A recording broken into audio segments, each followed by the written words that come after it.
Action d'accélération. Dominique Strauss-Kahn entre les mains de la police à New York. L'abolition de la peine de mort en France. Europe 1.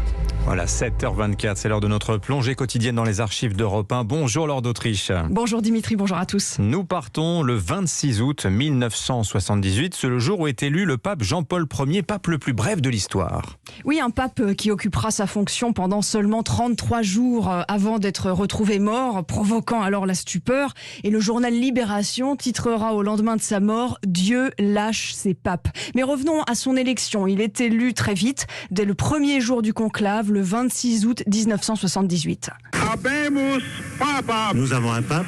Cardinalem Luciani, qui était jusqu'ici archevêque de Venise. Puis Jean-Paul Ier se présente devant la foule et sur Europe 1, le journaliste François Ponchelet raconte la scène. Un pape souriant, un pape à lunettes, à cheval entre la rondeur bonhomme de Jean XXIII et la maigreur un peu mystique de Paul VI.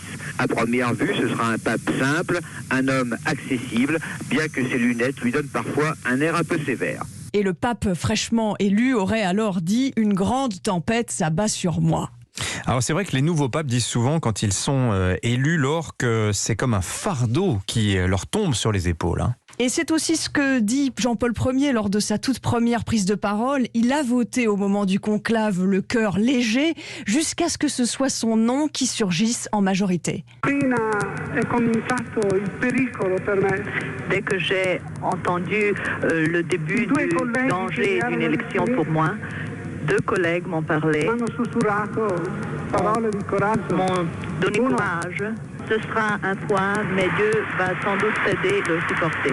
Ce sera un poids, mais Dieu va t'aider à le supporter. Et ce qui caractérise Jean-Paul Ier, c'est l'humilité, ce qui le rapproche d'une certaine manière du pape François aujourd'hui. Le jour de son couronnement, il ne coiffe pas la tiare traditionnelle, mais il préfère porter une simple mitre d'évêque. Il se déplace à bicyclette, avec souvent au pied des chaussures de montagne. Il est surnommé le pape au sourire. Et en un mois seulement, évidemment, il n'a pas vraiment eu le temps de marquer l'histoire de l'Église, mais son pontificat a été perçu comme une bouffée d'oxygène. Et puis arrive la mort de ce pape qui n'était pas vieux, il n'avait que 66 ans.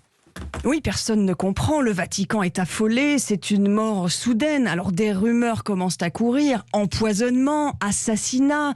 Finalement, les médecins concluent qu'il s'agit d'un infarctus. Jean-Paul Ier souffrait de problèmes cardiaques. Il est mort dans la nuit, raconte alors le journaliste d'Europe 1, François Ponchelet. Le garde suisse qui veille la nuit dans le corridor n'a pas été alerté. Pourtant, le pape dispose à côté de son lit d'une sonnette. Il ne s'en est pas servi, ce qui prouve que la mort est survenue très rapidement. Et c'est Jean-Paul II qui lui succédera en octobre 1978 et qui sera le premier pape à ne pas être italien. Laure d'Autriche, à suivre sur Europe 1, la météo et le journal.